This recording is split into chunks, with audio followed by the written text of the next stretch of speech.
Hello, welcome everybody. This is Neil with Portal to Ascension. Thank you all so much for being with us here today, and happy World Sound Healing Day.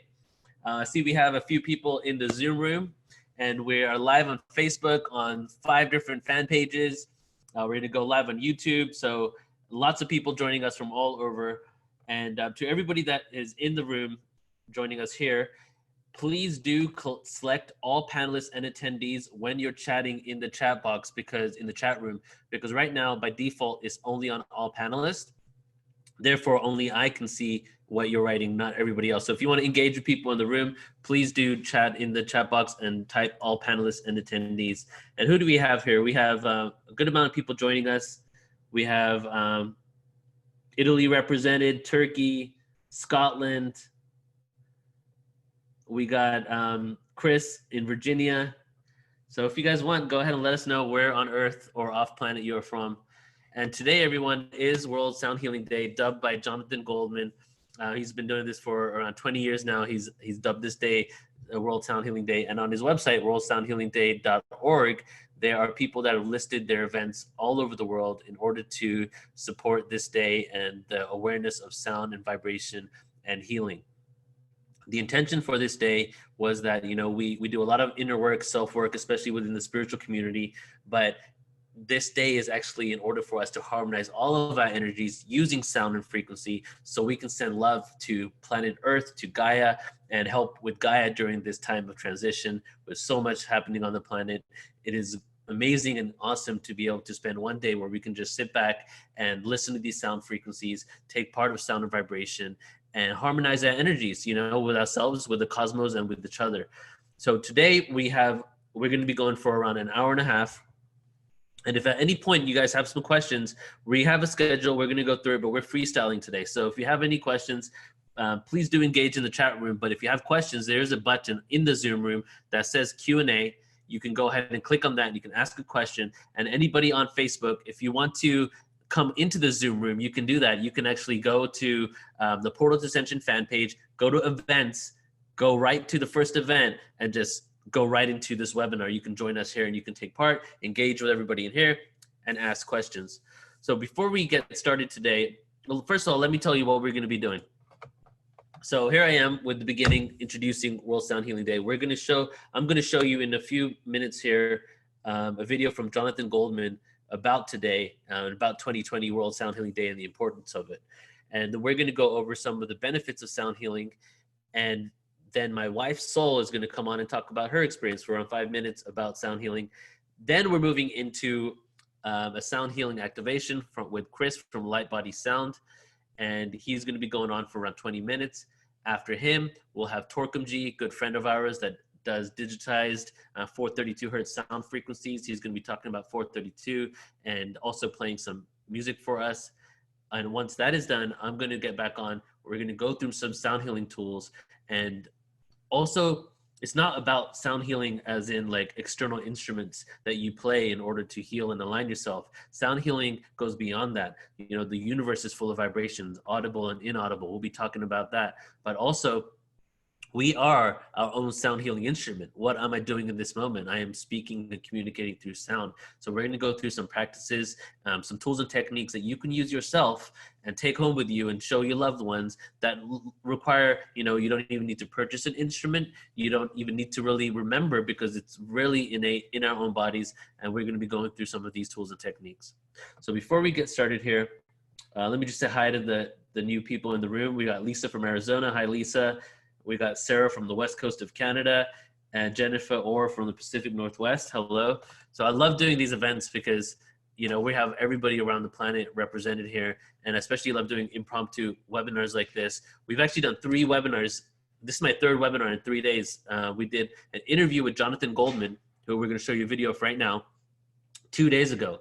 And you can go to Portal to Ascension's YouTube and you can check out the hour-plus interview that we did with Jonathan Goldman there. And then yesterday, Justin DeChamps and myself did our Werewolf radio podcast with Brad Olson, where we spoke about hidden anomalies in Antarctica, and now we have this one today. So it's been a full week of, a lot of awareness, a lot of content, just pumping it out into the world. And that's what it's really all about, just creating that content and creating this awareness and just doing it nonstop, in order to spread this vibration to the entire planet so we can make some real positive changes in our own lives and for the whole entire globe. All right, so I'm going to go ahead and mute myself right now. We're going to play this video from Jonathan Goldman.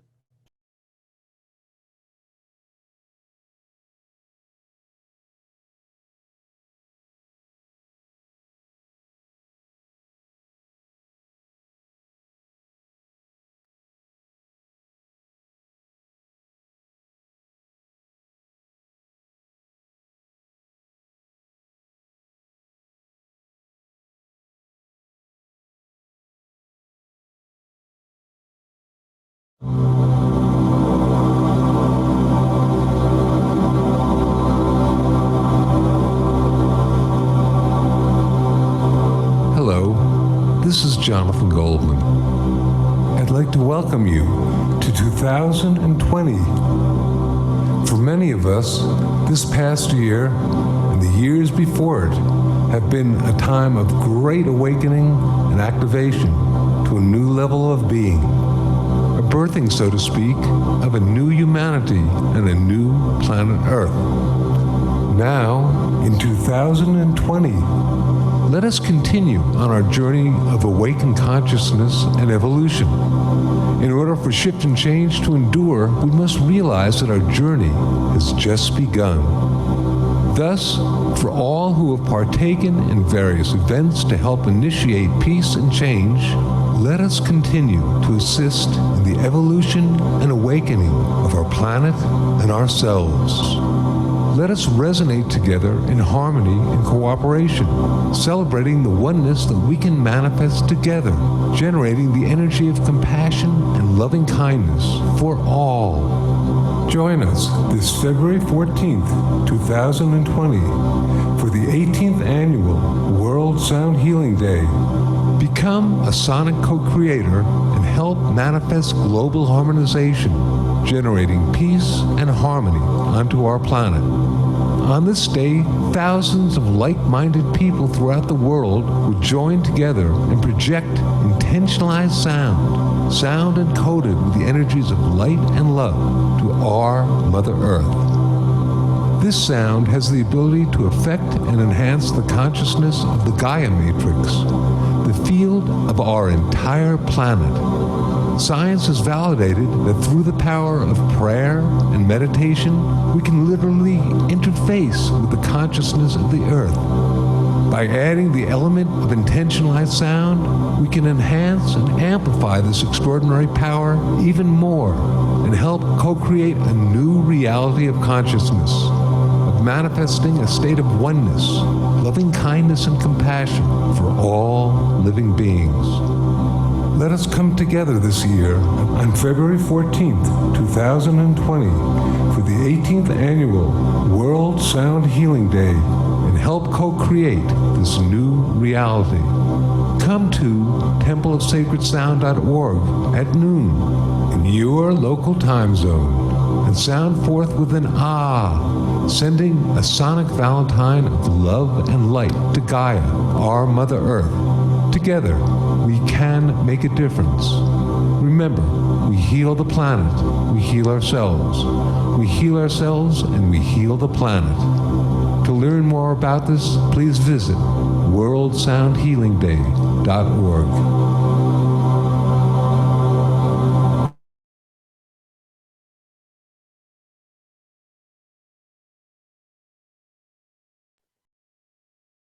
All right, so the intention for today, I'll invite you all to have that intention for global healing, and when the planet heals, we heal. When we heal, the planet heals. So I want to invite you all for that. And before I bring on my wife, Sol, and she's going to talk about her experience with sound, then we get right into Chris. I want us all to just, harmonize our energies together.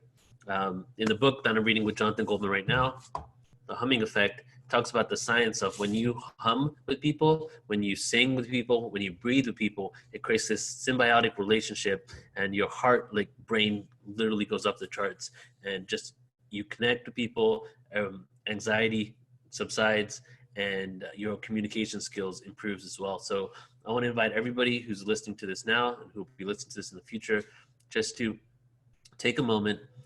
You can close your eyes if you like to. Just take some soft breaths. Let's breathe together. Feeling the breath go into your heart, into your lungs. And then out. Now we're going to take 3 deep breaths together. So continue breathing softly until I say. Now let's take 1 deep breath in through the nose. And let it out slowly.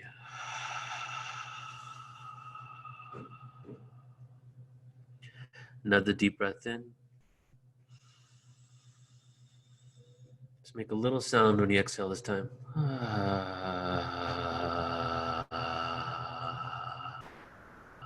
Another deep, deep breath in, feeling your lungs and your whole body fill up with oxygen. Then a little louder sound with the ah. Releasing all tension, releasing all past and future, and just finding yourself in the moment, in the now. All right. So I'm going to bring on my wife now. You ready, baby? All right. So here is my wife, Sol. Hey, everyone. Tuck her here, baby. Okay, I'm going to sit. Okay, go for it. Hello, everyone. So I'm Sol, and I first heard about sound healing for the first time from Neil. I had never even seen a sound bowl or anything like that before. I remember the first time I ever heard a solfeggio sound was when I really got hooked. So we're sitting at a dinner party with about 15 to 20 people on a big long table. And Neil's going through his phone and just playing whatever music of the time was then, like 12 years ago, 11 years ago, something like that. And then all of a sudden he played this sound. And I'd never heard it before.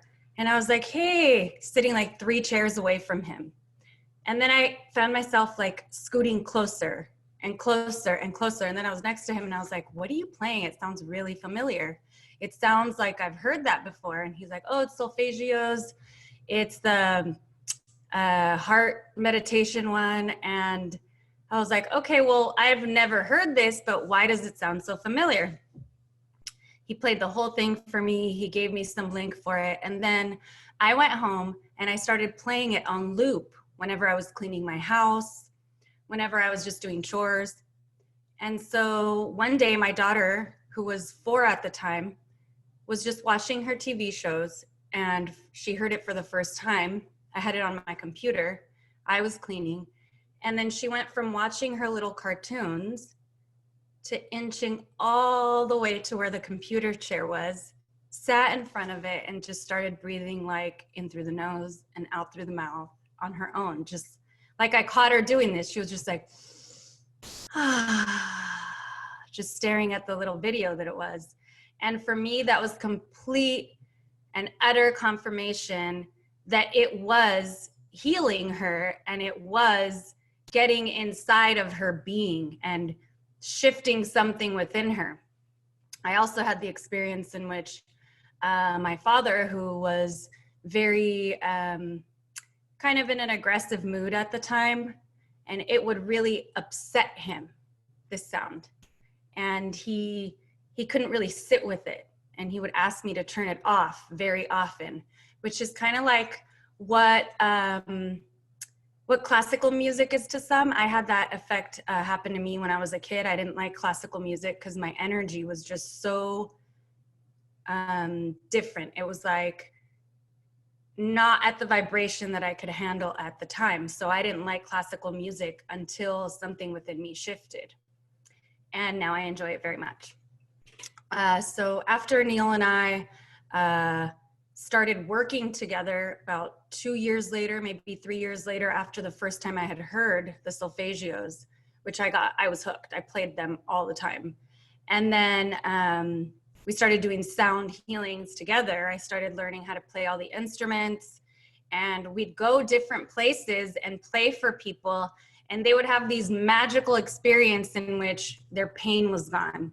Their physical bodies were shifted. They would have past life regression experiences. And I have so many stories of which, like, there's no denying that people have had pain removed from their physical body while we're playing sound. Like, one time there was a woman who had TMJ for 10 years, and she was at this health expo, and she was like kind of rushing by, and we kind of grabbed her and we were like, hey, can we play a sound for you? And she's like, oh, I need to leave. I can't stand it. I've had this pain for 10 years. And now it's like when it peaks, I need to leave. I can't even leave my house sometimes. And we played a little bit on her, and I did some like hand healing work on her, just like energy work. And tears started streaming down her face because she couldn't believe that we had just removed her pain that she had had for 10 years and never gotten relief from. It was like pain and then more pain and more pain. So for the first time in 10 years, she had this relief, and she cried, and she gave us this little video testimonial, and she just couldn't believe it. And then she was able to stay longer at this expo that we were at because she was free of pain. I don't know how long it lasted exactly or what happened, but I know that for sure she was in relief. Also, we had a friend whose heart had, or her mom had heart issues, and her heart was like had clogs in it. And then from having sound played, she went from having to have a surgery to being like 90% free of those arteries being clogged. It was 4 arteries that were clogged. Also, we have a friend who was in a wheelchair and very, very just not healthy for the person that she wanted to be.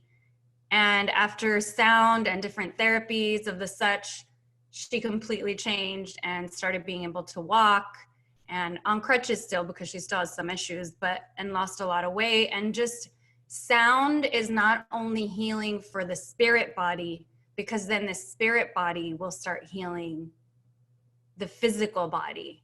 And I guess for myself, I also had tons of different physical pains. Like I couldn't hardly move my neck, rheumatoid arthritis, pain in the hips and shoulders and knees, and just all kinds of different pains that now with this and with many other modalities, I have reduced the pain to almost none or to a 5, where I was like in a 12 out of 10 pain daily. So for me, sound has become my favorite thing.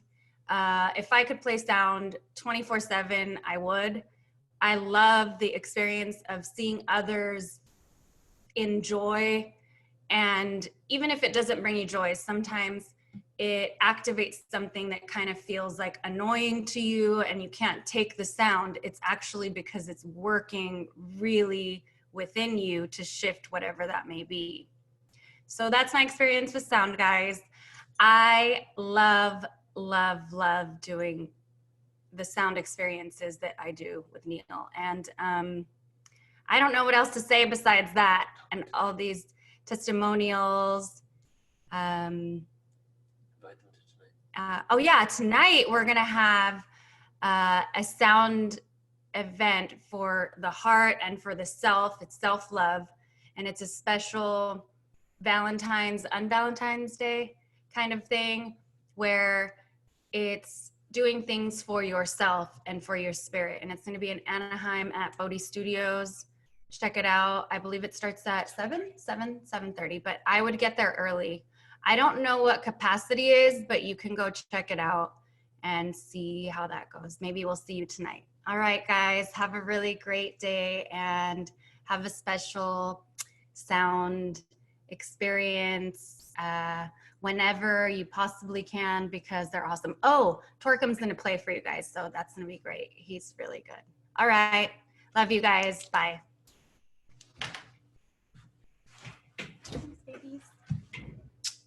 All right.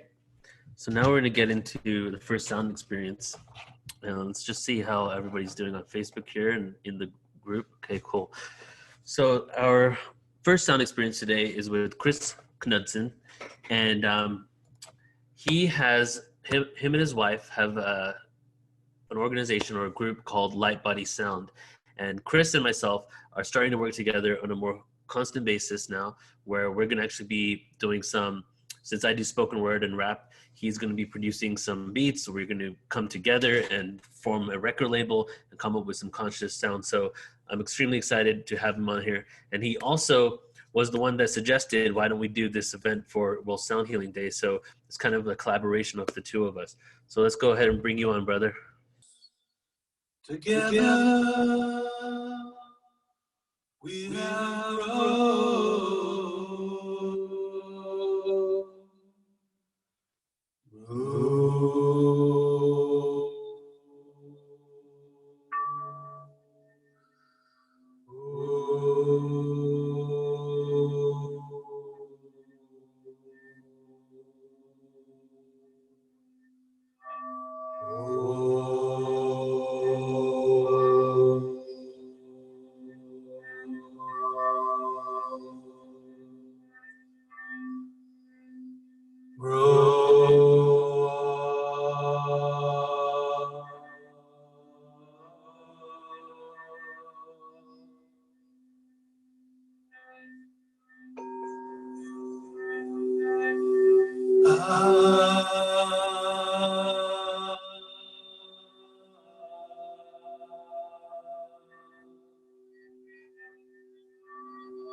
Thank you, Brother Chris, for that. And we're going to go right into the next practitioner here. And I'm going to bring on Torkom, and there he is in the room. And just a bit about Torkom. He is a master sound healer and sonic architect from LA. He's been facilitating group sound experiences since 2012 and has provided deep meditation and rejuvenation for thousands of people using his unique and powerful modality. He synthesizes and digitizes 432 hertz and creates many epic sound healing experiences. He is one of my, I would say, closest friends. And actually, I think it was 2012 when he reached out to me on the fan page of Portal to Ascension and was like, coming back to LA, want to facilitate some sort of event there, see you guys are doing some stuff, maybe we can work together. And 2011, 2012, we created Quantum Harmonics event at Ginger's Garden in Costa Mesa.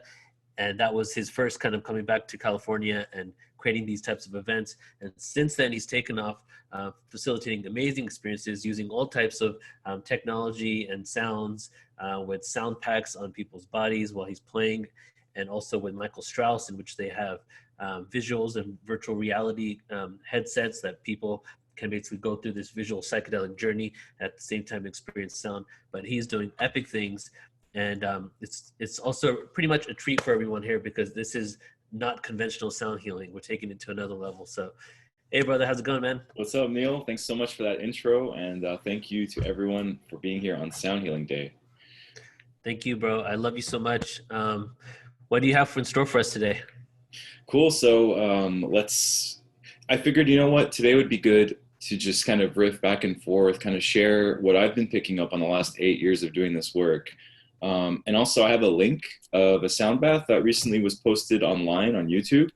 So I'm going to go ahead and send that to you now in the chat. Okay. And we can share that with everyone in the audience if they want to tune in. This is going to be about an hour stream of some of my sounds, and I hope you guys enjoy it. It's just pure 1 hour straight live consciousness. Like, it just comes from within me. There's no filter. There's no mental process.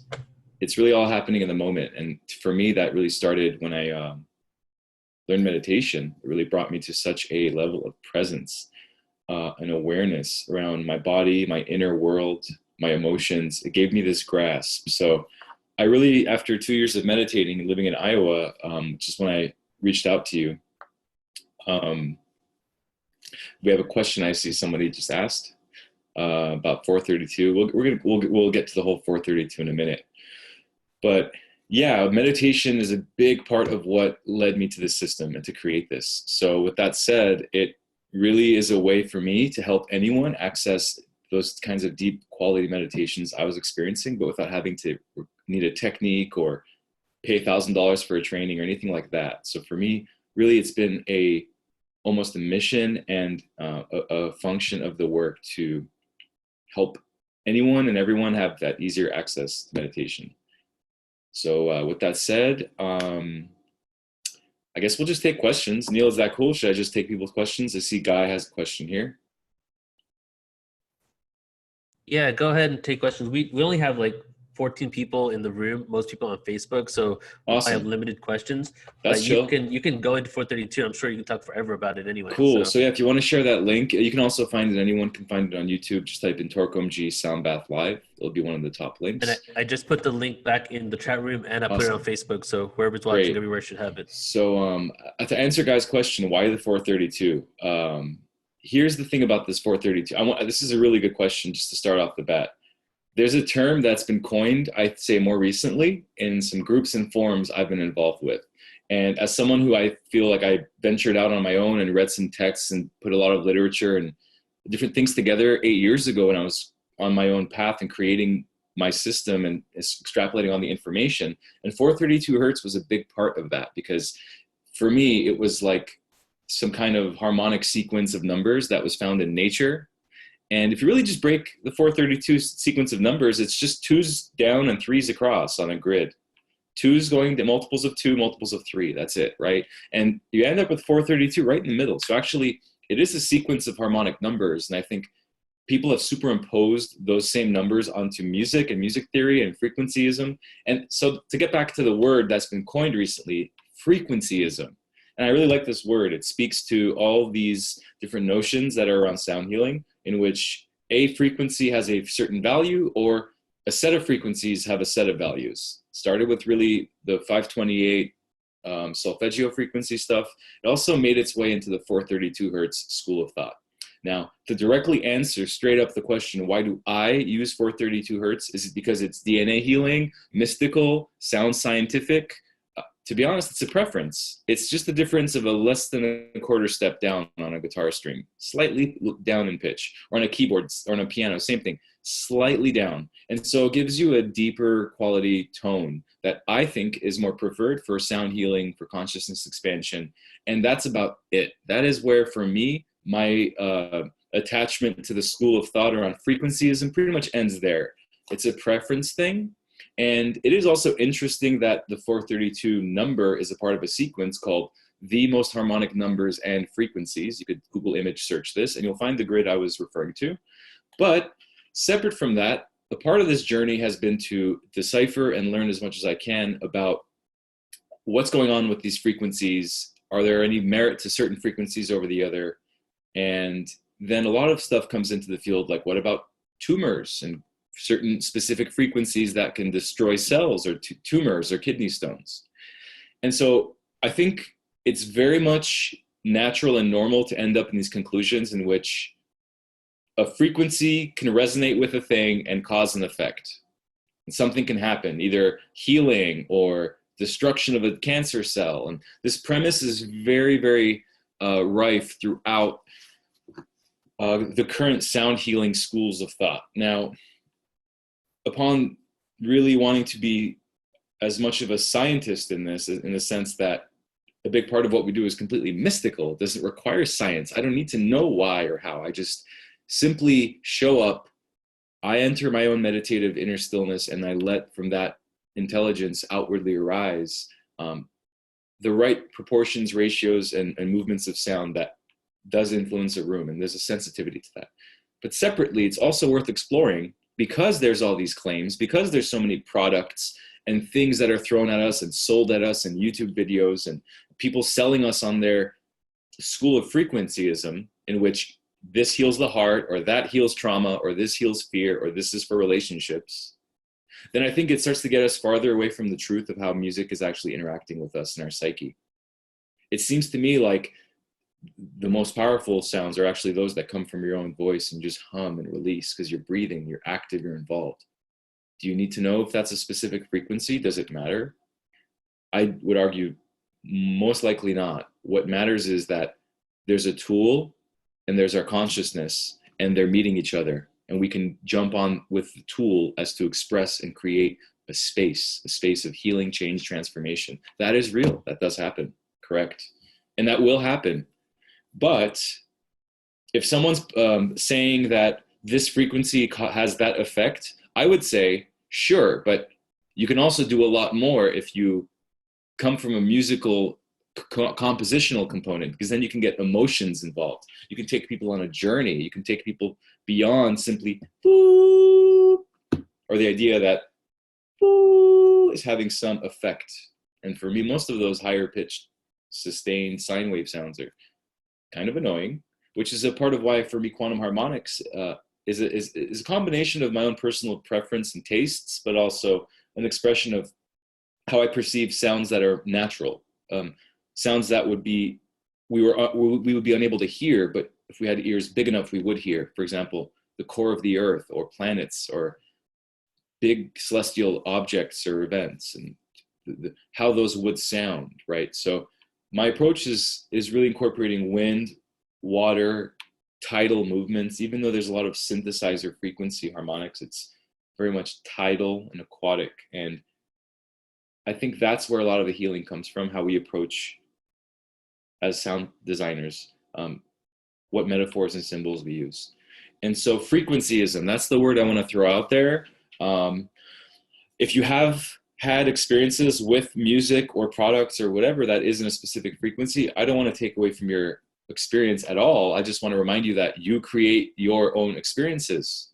You could have a punk rock album if you like punk, and that can give you healing, but not so much for your grandmother. It doesn't mean that the music in itself has a negative effect, like heavy metal or anything. What it means is if you like the music, it will give you an optimal, pleasurable, healing experience. This is what science shows us. It's not the type of composer or classical music or this, that, the other that has the most benefits. It's actually the fact that you're listening to something that you enjoy or that you can tune into, as opposed to something you don't have a preference for that would cause not the same effect.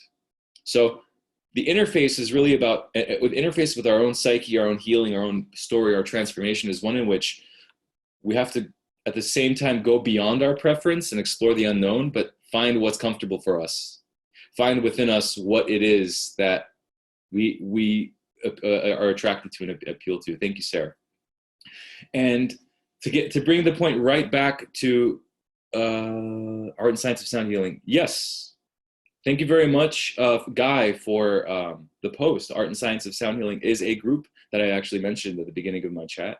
It's been really good to help dispel and bring a lot of clarity to a lot of the points. I hope, Guy, you don't interpret any of the points I've mentioned as peddling or pushing any of the ideas that come with 432. If anything, I'm kind of laying out what it is that people think and assume around sound healing, around frequencies, around frequencyism. And I also have been a part of this because when I originally started the work, I thought the 432 hertz frequency and tuning and system was something that had a lot more of a cellular, deeper, like intrinsic value and connection to nature than I understand now, based off of a deeper understanding of science, physics, acoustics, and how these phenomena actually work in 3D space-time.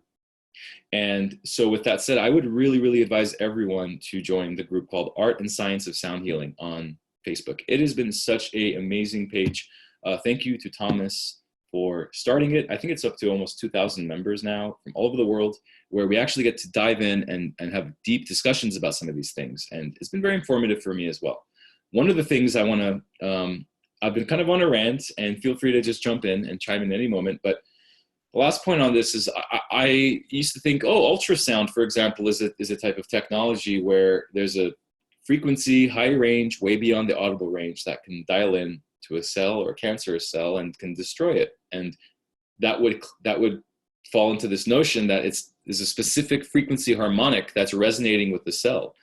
And of course, you know, through a lot of these discussions and these back and forth with people way smarter than myself and people smart, there's a hierarchy of what we know, right? And that's why conversations and coming together is important, because we fill in the gaps for each other and help catch each other up to what is already known that we may not know. And through doing that through this group, you know, it's been really interesting to understand what's actually happening with things like ultrasound and cells. In fact, what's happening is a very, very high pitched frequency is shooting directly at an area of cells, and both those healthy cells and the unhealthy cells are affected because it generates heat on the basis of compression, expansion of particles through the rate of frequency. So it's not even targeting the cell based off of some resonance, or it's basically causing heat in the general area, which damages both healthy and unhealthy cells. Fast forward to about 2 or 3 months ago, there was an article that went around and it said, new type of frequency ultrasound technology has a new harmonic that has an effect that doesn't cause a detriment to the healthy cells. And you go, oh, you know, I also was like, oh, is this the key? Is this where they say they found the way to resonate only with the cancerous cells and leave the healthy cells intact? No, even within this newer technology or finding, the newer frequency for this newer technology works by shooting a range that turns on and off specifically in that area. And because of the nature of how it turns on and off and how it targets a specific area, it doesn't actually affect the healthy cells, but it does trigger a response from the white blood cells, and it does trigger a response from the body to go to that area and to basically finish up and clean up the job. And that's cool. That's cool in my book. That still works, that's valid, it's very point specific, yet it still doesn't work on this premise of frequency resonance, cell rupturing based off of targeting it specifically, because every cell is a different size, mass, density, and shape. Every single object is a different form to it. And remember that they're mostly liquid and gelatinous, surrounded by liquid and the same type of material. It's muted. It's almost like a drum, as Thomas said from the group, almost like putting a drum underwater and hitting it. It would be muted, and so would a cancerous cell. Therefore, the idea that you could resonate and burst it with a frequency, although sounds like what's happening, is not what's happening. There's heat generated, or there's an auto response mechanism that's signified by said frequencies causing a response from the body. And so on the ultrasound level of frequencyism, that's interesting to delve into and more deeply understand how that technology is working. Now, when we drop back down to the audible range of sound, we're talking 20 to 20,000 hertz cycles per second. That's what you can hear. Nothing below 20, nothing above 20,000. When we're talking about that specific range, not only are none of those sounds targeting any specific part of the body, but it's really not until you get into the very low range frequencies where you even can feel or sense something like a 50 hertz wave or 100 hertz wave, because it's passing at such a low rate that you can perceive that moving through the body. Yet still, we're learning as much as we can and we're pioneering at this time. There is no golden, what's the word I'm looking for? There is no holy grail of healing frequency, as I know from my 10 years. So I mention these things because, not to detract from or take away from the work, I mention these things as to bring value to what it is that is happening with the healing through the sounds, and to help people really feel more at ease with their approach. Your approach and your connection to your work, your connection to the people you're working with in that space, the intimacy to your inner world, your meditative stillness, and how you express that through the layering of sounds, ratios, dimensions, is going to be 95% of the work. And maybe 5% or 10% will delegate off to something like personal preference. And in my case, I don't like 440 as much as I like 432, simply because I like that little bit of a down tuning pitch preference. And so for me, that works. For me, that's a little component of my sound, but it's not the reason why the sound is healing. The frequency is not the healing reason. It's a component and a technology in which our human psyche and consciousness can write with, compose with, ride with, create with, and layer our intention, our purpose. So that is my spiel. And I really want to thank everyone for tuning in. I don't know how many at this time. I don't have any numbers. I'm just looking at pretty much myself and a Zoom screen. But if you are tuned in and been following along and have any questions, I'm more than happy to direct people or answer them. Thank you, brother. So why don't you share with us what you have planned for this year? Do you have any big events coming up? I'm super grateful to be booked at Lightning in a Bottle on the Thunder stage this year. I made it to the big boys. Mom is super proud. So yeah, this is actually a very important year for me. I'm excited to drop a deep bass healing set under the shade at Lightning in a Bottle this year. I want to invite everyone considering going to stop by. It's going to be, I believe, Saturday daytime, if I'm not mistaken, around 1. And other than that, I have also a fundraiser next Friday that I want to invite everyone to. We can post the link here in a minute. You can find it on Facebook. It's the Sound Temple fundraiser for the Drop, which is going to be a sound temple at Lucidity Festival in April. And that's going to be an amazing collaboration with Diva Sonic, Shane, Thunder, Michael Strauss, Avatar Levine, a bunch of sound healers who are going to basically create a beautiful aquatic healing environment that's going to nourish and serve as a space all weekend. So that's going to be at Lucidity in April, and then LIB is going to be in May. And so those are things I'm very excited for. And many, many awesome things. I want to remind everybody that we really get out from this life what we put in. And personally, I've had to step away last month and find my own healing and kind of just like recuperate, restore. It's at the same time made me feel not productive and I'm not moving forward. But I know that's a lie. I know that deep down I'm getting ready to take on more, and I just had to get some rest and recoup and kind of detach a little bit and think. And so this conference, this call today, talking with you, Neil, and just being able to share is really the first time I'm kind of reemerging and like ready to go back into this workflow and bring my very best and continue to unfold this journey and my part in it. And it's one in which absolutely the future of medicine and therapy will be non-invasive, healthy practices that we can do with ourselves, on ourselves, and with each other, for each other. These types of communal gatherings that you host and facilitate, sound, meditation, wellness, food, all of these are absolutely vital in consistency to maintain an antidepressive and positive lifestyle. Right, exactly. We have the tools that we need, around us that are, not invasive, and we don't have to rely on pharmaceuticals. And now science is catching up with this old wisdom, right?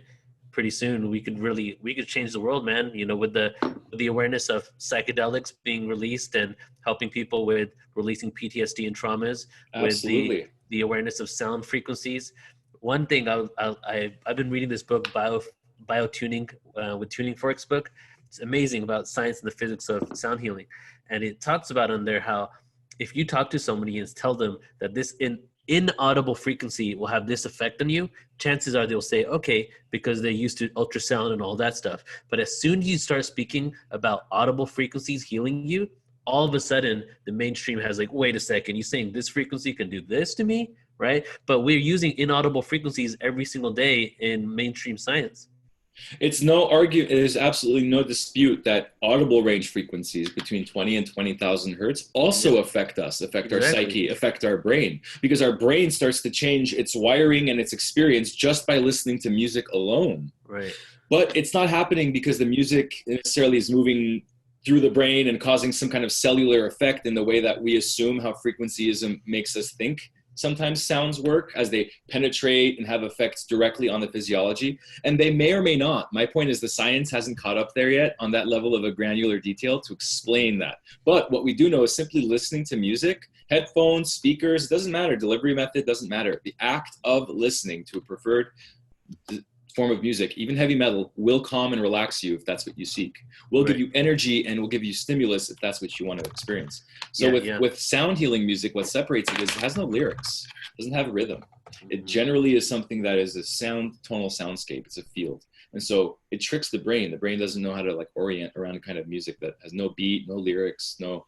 And so in some sense, that's why this is such a powerful modality right now, because it, based off of intent. And by the way, thank you, Amanda, and I hope you get much value from the group. It's a great group. Isaac says based off intent then. Yes, but intent is a little bit of a loaded word, because intent could mean inside of your heart in that moment, you're feeling ooey gooey, and that's your intention for the room is to feel positivity and lovey-dovey, and that's what's going to be felt. That's a form of intent. You know what's another form of intent? The intent to layer a chord like a fifth, which has a symbol in itself. Na, na, na, na, together creates this beautiful kind of angelic chord, a fifth, right? So another type of intent from a musical standpoint is playing one aspect of that chord and letting it rise, and then intentionally bringing the other aspect of the chord and then swaying them off and handing them off to each other. And so there's a form of musical intent, musical intention, intentionality with how you're processing, weaving, and telling the narrative of the sound experience, which plays directly into how people are having an internal healing and a release and a trade-off and a tidal movement. So we need to basically play off of tidal and toroidal movements, space and no space, sound and no sound. That happens in fast rates and slow rates, but it's happening. And the more we stretch into that push and pull of the tidal waves, the more we can break it up and then sweep it in, and break it up and then sweep it in. And that is the energy in the force, the toroid. That is the energy of recuperation, restoration. That's what sound healing ultimately is oscillating waves that move in and move out, and our mind can settle. So I hope, Isaac, that answers the question of intent. It's not simply intent of good thoughts. It's also intent of musicianship, composition, soundscape design. Doesn't mean you have to ever have trained a single day in any of these things. It just means to be willing to explore and play with these things. That's more than enough. With that definition, we're pretty much, we already know that now science is proving that we are vibrational frequencies. Everything around us is vibrating. The table in front of me is vibrating, my phone, my hands, right? So, and what they're proving is that we're vibrating in and out of reality. We're oscillating. So everything is oscillating, including ourselves in every single moment. Yes, and Jonathan Goldman says it best: frequency plus intent equals healing. I've always loved that quote, Chris. I read that 8 years ago when I started Healing Sounds, Jonathan Goldman, first book I ever bought, 2011 or 12. And that quote has been ingrained in my head ever since. Frequency plus intent equals healing. I think a lot of people in the sound healing culture have been affected and moved by that. And, you know, I have a question for any sound healers out there. Have you ever had a sound healing experience where your mind wanders for just a second as a human and you're not based on an intent per se, but you're kind of in your own space, but you're still providing an experience, and then you come back to yourself and like, whoa, I was zoned out for a minute. I wasn't even on an intention. I wasn't even on my thoughts. I was in nothing land. Yes, totally. Haha, says Isaac. So with that said, are you losing intention, and is the effect less? When those happen to me, sometimes I'm like, that's the performer blank state, Chris says. Sometimes that happens to me and I get farther away from an intention. I get farther away from these identities. I perform better. Mm-hmm. I perform better. I completely come back and I was like, oh wow, that was actually when I was on a deeper level of listening where it's almost like my CPU was in rest mode. Yeah, man. I didn't have to be fully awake. I was in a deeper place and in a rest mode. And that's the state I desire. That's the wave I desire to ride with these sound bath experiences, because then you're really pulling it out from such a restful space. You know? You're basically one with the sound in that moment. Yes, absolutely. Mm-hmm. Beautiful, Torkom. Amazing information, brother. Thank you so much. How about to close this segment off, we play maybe 5 minutes of your the video that you just shared with us. That sounds good. We can start at 40 minutes. Okay, start at 40. I'm Yeah, gonna do it. I'm gonna share screen. Okay. Any closing words before we go into this? Amanda, Chris, Isaac, I want to thank you all for chiming in. Of course, Guy, thank you for chiming in. I would like to remind everyone to join the Facebook group, The Art and Science of Sound Healing. Can't miss it. See you at Lucidity Festival. See you at LIB. And much love to all of you. Have a great day. And Disclosure Fest. Of course, and Disclosure Fest. Thank you, Neil, for having me, and many blessings to all of you. Love you, man. Okay, so we're going to go ahead and play. I'll play 4 minutes of this video.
All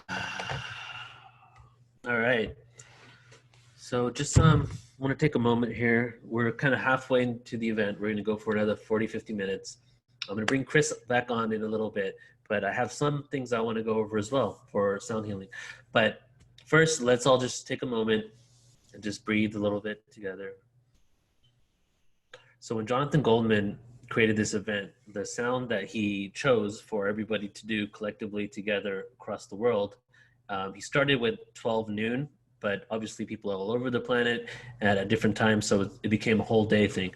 But the sound was, ah.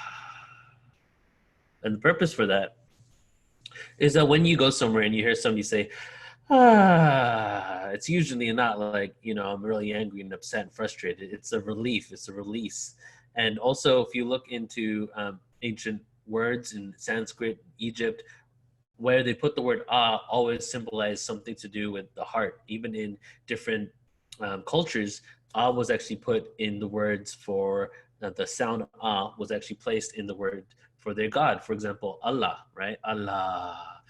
You go to Hawaii, aloha, everything ends with that. And it's all these cultures that have the sound in it are really have this relaxed component to what they're saying. So he chose that word for that. I have a presentation that I did just a few weeks ago called Ultimate Sound Frequency Webinar, where I break down the different vowel sounds. And in ancient times, the studies show that vowels were not actually implemented into mainstream language. For example, in Egypt, you have the word ankh, and obviously A is a vowel, is the sound. But the A was actually silent. The word ankh was not how they said it. It was unk, unk. A was silent. A symbolized Amen. Every vowel had a symbol for a deity, and A was Amen Ra, and Amen Ra was that what is hidden, meant the hidden realm. So it literally was a hidden word that they never put in until later. The story goes, as they fell from grace, as the devolution of consciousness occurred, vowels started getting implemented into mainstream language in Sanskrit, ancient Chinese language, Egyptian. And the reason for this was the vowels stimulate and activate your chakra centers and your energy centers, whatever you want to call it, right? They stimulate these energy centers and create this, this uplifted vibration of consciousness. So when they were falling from grace into a lower density, the vowels started getting implemented in order for us to be able to activate and stay in that state all the time. At one point, we didn't need that because we lived in that higher vibratory state. But now in this realm that has become so dense, where we literally live in the third density, but we're existing in the first, second, third, and the fourth dimension, the lowest of dimensions, these vowel sounds give us an ability to connect with the divine. All right, so I'm going to show you guys a few slides here. And firstly, today obviously is Valentine's Day. So the reason why Jonathan Goldman actually chose today was because not only was it a day of love, but it was also a day that he wanted World Sound Healing Day and love for the planet Earth. So having that sound, that love sound, helping with our own hearts, activating our own hearts, and then sending that love to the earth, that's what we're here to do today. We're here to give the love to the earth and harmonize all the frequencies, harmonize the ley lines, harmonize the weather, and then also our psyche, the collective consciousness of humanity. Some of you may know that we actually have, what science is now showing is that we actually have 3 brains, right? We have our brain in our head, right? We have our heart, which is another brain, and then our gut is another brain. The symptoms, sicknesses such as Parkinson's, for example, they've been, trying to find out what the root of Parkinson's was for a long, long time. About 2 years ago, they came out with an article, and it said that the reason why they couldn't figure out the root of Parkinson's is they're not finding that the root of Parkinson's is probably in the gut. And that's because your gut is like its own brain. It has its own memory and it has its own neuroreceptors. And basically the signal from the brain of the gut gets sent to your actual brain and has an effect on your brain. But if you were able to heal the gut, it could actually have a direct effect on things like Alzheimer's and Parkinson's. So here's a little information from Huffington Post about the heart, right? Yes, the human heart, in addition to its other functions, actually possesses a heart-brain composed of about 40,000 neurons that can sense, feel, learn, and remember. The heart brain sends messages to the head brain about how the body feels. Hold on. the heart brain says messages to the body brains about how the body feels, and the rest got cut off. So yeah, so basically, you know, your heart has its own memories, its own everything. It operates independently of everything else, as well as communicates with the rest of your body. I was at a psychedelic retreat in Costa Rica just recently, and I was really, really nervous. My brain was like freaking out. And in one moment, all of a sudden, I just started humming. You know, I just started going, taking a deep breath in and just humming, and I would feel my chest plate like vibrate. I could feel my heart vibrating. And after 30 minutes of humming, my brain completely went like silent. There was no more anxiety or rushing, and I felt that my heart was activated. So we have the ability with our own voices in order to move the frequencies from one part of the body to another part. Say that your brain is overactive. Not only can you listen to these sound frequencies that we're playing here, you know, sound is great. Having some external sound is awesome, but it still has to go within your, you know, brain, has to be processed, and then you need to quantify how you feel about it. But one thing that almost works every single time is when you use your own voice. Because when you're chanting, for example, A-E-I-O-U, chanting the chakra sounds, chanting Om, it's not really easy to have independent, solidified thoughts and you have your brain wandering when you're concentrating on your own voice.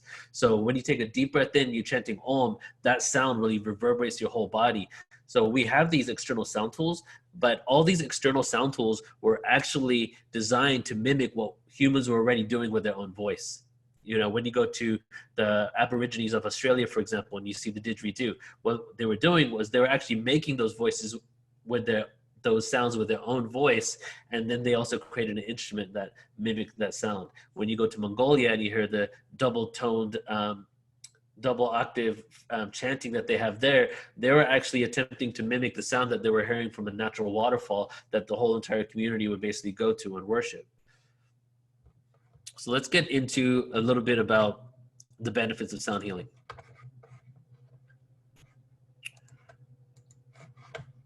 So here, some of you may have seen some of these slides before if you've been in one of my presentations, but here is like an example of how like a sound healing setup would be. So my wife and myself, this is a few years back, and these are some of the instruments we play. Tonight at Bodhi Studios in Anaheim, California, if you're interested, at 7:30, we're doing a self-love heart activation sound healing experience. It's going to be completely non-conventional compared to anything we normally do. First of all, our sound healing experiences are very interactive. I play the didgeridoo over your body. We play tuning forks around you. Everybody's laying down on the ground. But tonight we're going to have rose essential oil, rose water spray. We're going to be chanting the heart sound, and we're going to all be doing some humming together before we get into the sound experience. Plus a couple of yoga moves that will help open our chest cavity and open our heart to the divine. So if you're interested, at 7:30 at Bodhi Studios in Anaheim, California, just show up there. We have around 13 people registered right now, but we can fit like 10 to 15 more. So if you're interested, please do come out. So what is sound healing? So a lot of you probably know what it is, but here is basically the conventional wisdom and dictionary definition of sound healing. Just like adjusting a piano or tuning a guitar, your body can also be tuned. They're ancient instruments used to heal and align humanity. Utilizing sound tools will instantaneously alter your body's biochemistry. So they'd hook people up to machines like EEG machines, played sound instruments, and then all of a sudden they see within like 5 minutes, the entire biochemistry of the body changes. People that are in acidic states with certain frequencies go to alkaline states. And then also the esoteric component aligns your chakras, emotional, physical, and spiritual bodies. And here are some of the benefits.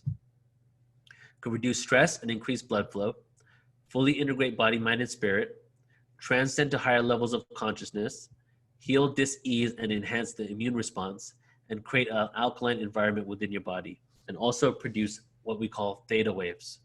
So the meditation isn't just one type of form, like this is meditation, you got to do this, breathe this many times, and you're meditating.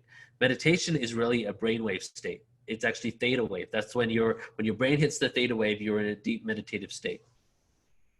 So there are many tools and many techniques of meditation and how to get there, but whatever really gets you to that theta state gets you into a meditative state. So some people, it might be driving to work on autopilot, knowing how to get there. Other people might be washing the dishes. Some people might be playing sports, but you have many ways to get to that meditative state. Here are the different brainwave states. We have the beta wave, which is what's going on right now with me talking to you guys. I'm in beta wave. Alpha wave is when you kind of close your eyes, you're in a more relaxed state. And then theta wave is the meditation, intuition. And then delta wave is the deep, dreamless sleep, deep relaxation, and loss of body awareness. When I first got into, learning about sound and frequencies, been doing it for like 12 years now. A guy called Mark Peebler, Dr. Dream, he was the first person I actually went on tour with around 10 years ago, up and down the coast of the West Coast into Canada, and really taught me how to play sound tools. I started doing a lot of research on ancient civilizations, because if you know anything about Portal to Ascension, you know that we love like ancient history, and a huge component of everything we do has to do with ancient history. But one thing that I learned by exploring ancient civilizations and exploring their origin stories is that many of these, if not almost every single origin story I came across, actually had sound and frequency in their text. And here are some examples of that.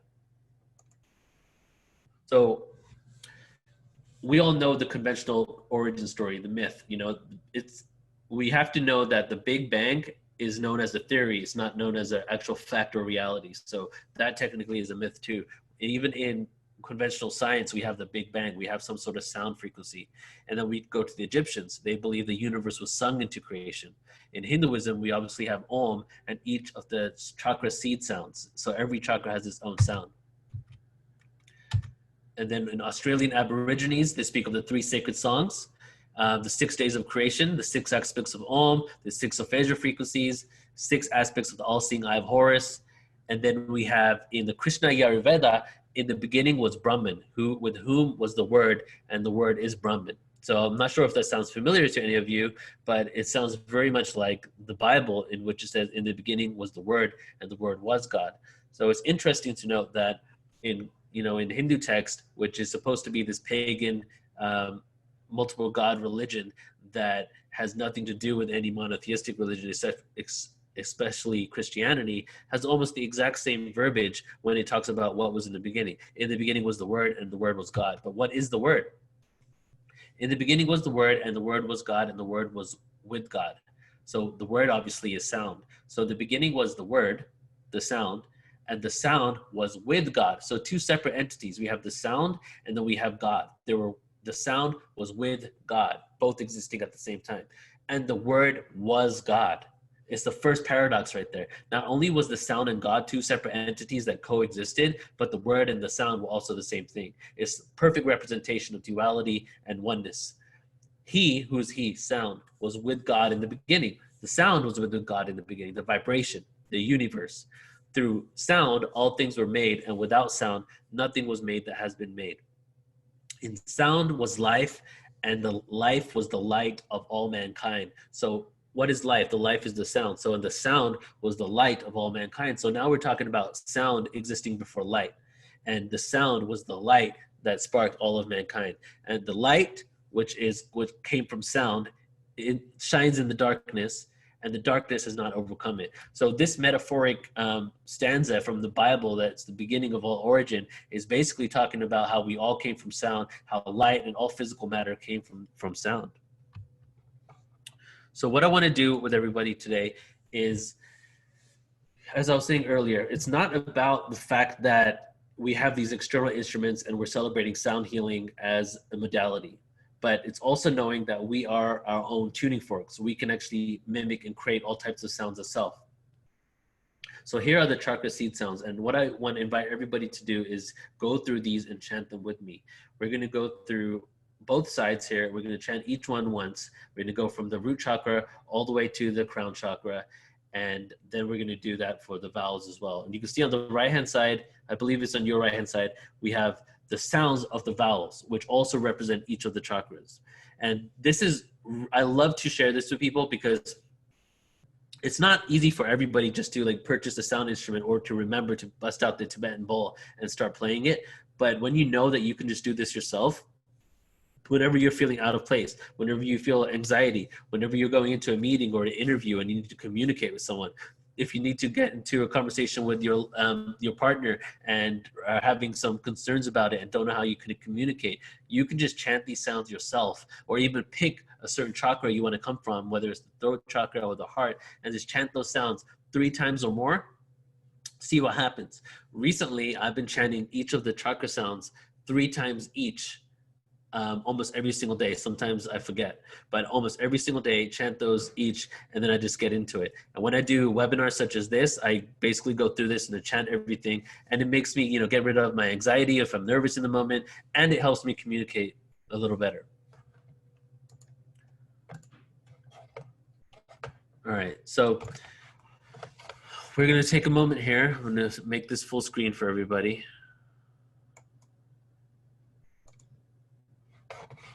And if you want, I highly recommend taking a screenshot of this and keeping this graph and just having it in your phone, having it on your computer. It's the background on my computer just so I can remember. And whenever, you know, I'm feeling that I need something to help shift me back into alignment, just bust this out and you can go through these sounds. So we're going to go through all of these sounds here. First, we're going to go through the ones on the left and then the ones on the right. I'm going to guide everybody and we're going to do one at a time. And the way it's going to go is we're going to take a deep breath in through our nose. And then we'll chant fully the sound. And I'll give you an example for the root chakra. La.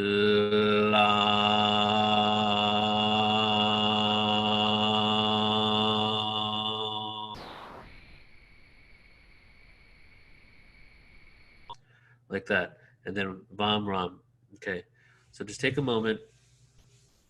And even if you do not want to chant, just take a moment, sit back, close your eyes, and listen to the sound. Or just chant it in your own head. But I do recommend chanting it out loud. So take a moment here, take a few deep breaths. Let me check the chat room, see if you guys are good.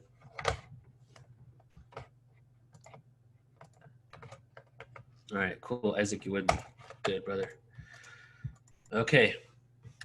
So just relax. You can lay down, you can sit up straight, whatever is comfortable.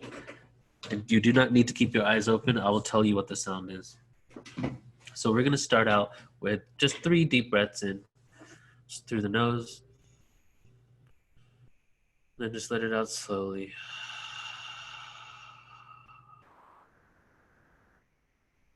Fill up your lungs again through the nose. Let it out. One more time, deep breath.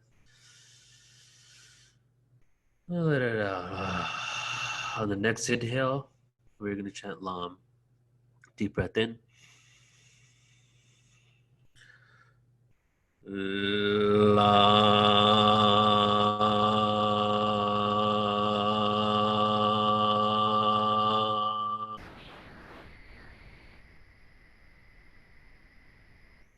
Solar plexus, Vam. Deep breath in. Va.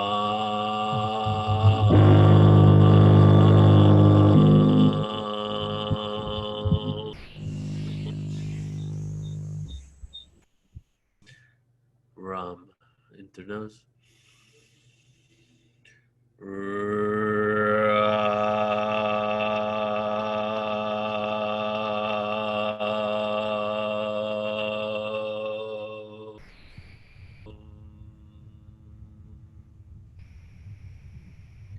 Yam. Inhale.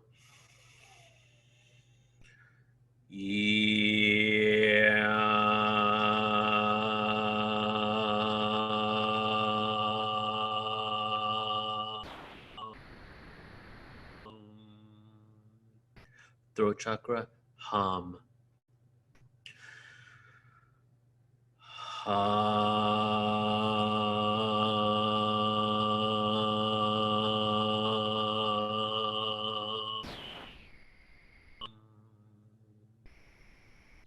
Third eye, Om.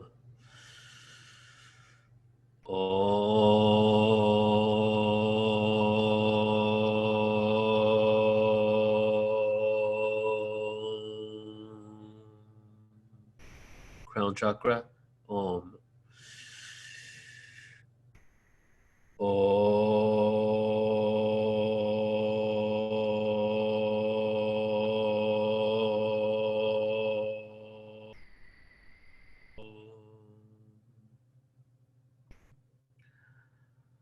Just breathe normally. See if you can feel any vibrations on your body from the chanting. Just sit with your thoughts. Just be with your own consciousness. Whether you feel stillness or whether you have racy thoughts, just allow yourself to observe them.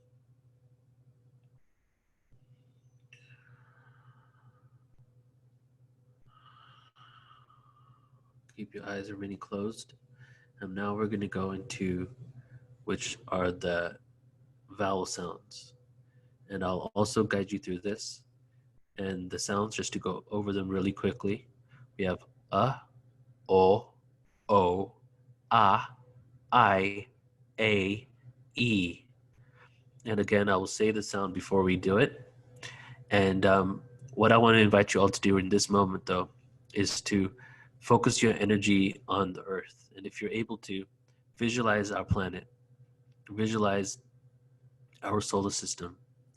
And as you're chanting, each of our planets represents a chakra.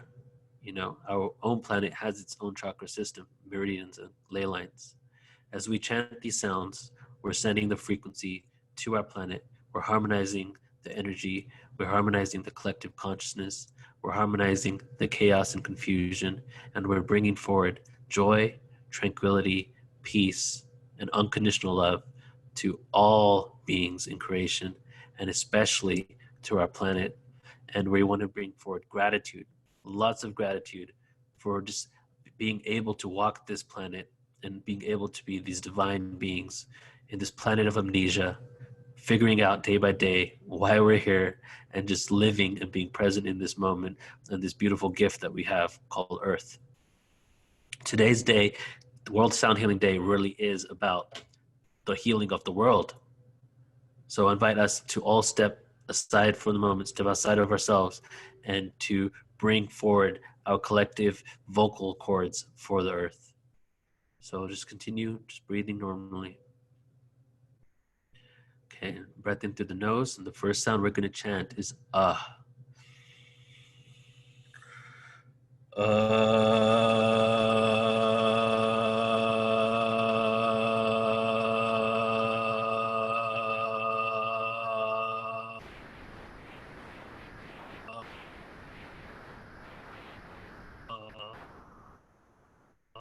Next one, solar plexus.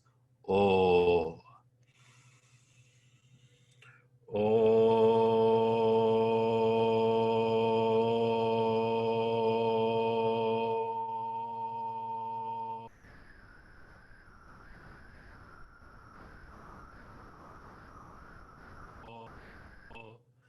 Next one, ooh.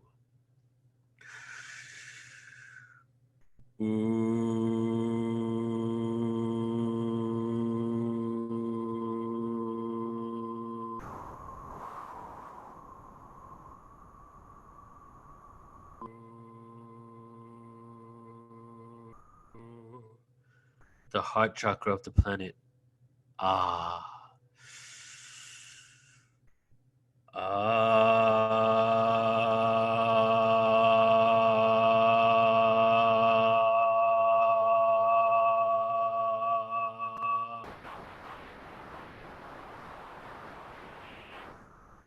The heart chakra once more.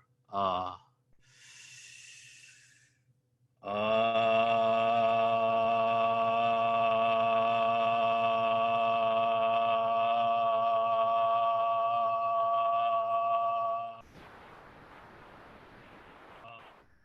One more time for the heart. Ah.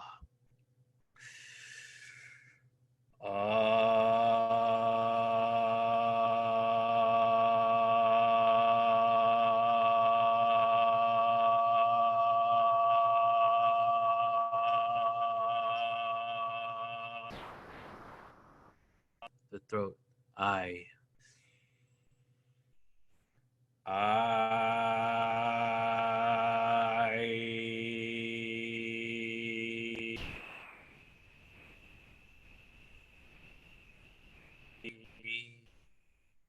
Third eye. A. A.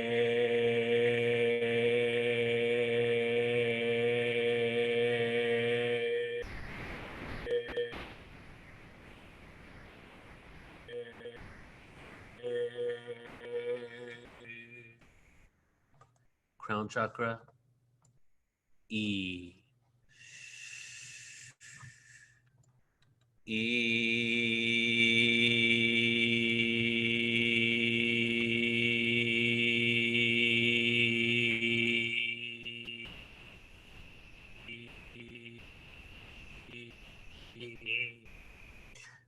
Crown chakra one more time, sending all the energy we've created up into the cosmos and back down to earth.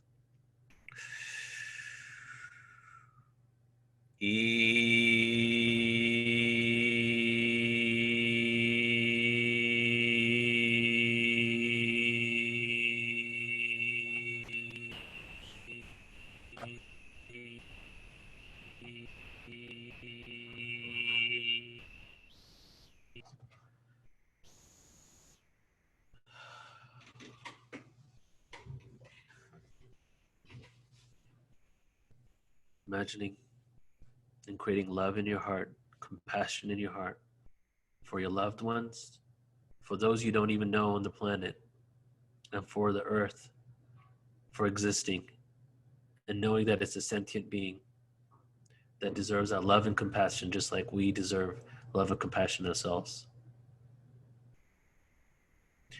And as we send this frequency out to the entire world and into the solar system and out into the galaxy and the rest of the cosmos, into the multiverse, we create and manifest a reality based on unity, transparency, oneness, and higher dimensional awareness. This is the reality that we're creating. And days like this, moments like this, when we get together and create something like the Maharishi effect, where we all set our collective intention and then different components of society shift for the better, these are the moments that we need to hit critical mass and make real change on Earth.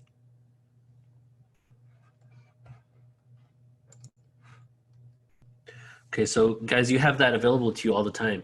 You know, I love telling people to chant the chakra seed sounds, but I especially love them telling that just think of the vowels, A, E, I, O, U. Just go through them. All right, I'm going to chant A, E, I, O, U, and then I'm going to go into that interview.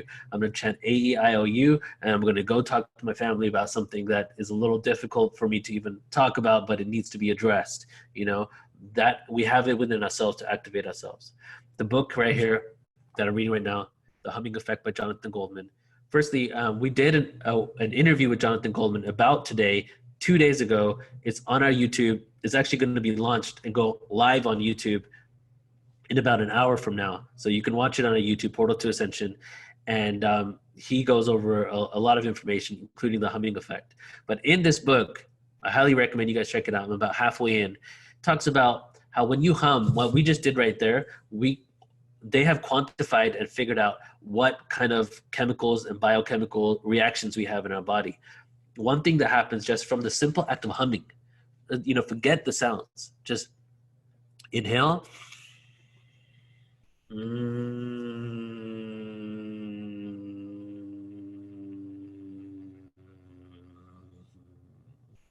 I didn't even open my mouth. The sound was just internal for me. I could hear the sound, but the sound was vibrating within. Just from the simple act of vibrating your own vocal cords, you have multiple chemicals getting released in the body. Your serotonin levels get reset, dopamine levels, but one thing that comes out is nitric oxide. A depletion in nitric oxide is one of the roots of Parkinson's disease, Alzheimer's disease, and many other mental disorders. So when you hum, your nose is actually the place on your body that creates the most amount of nitric oxide. So when you hum and you vibrate your nasal cavity, all of a sudden an increase in nitric oxide. So we have these tools.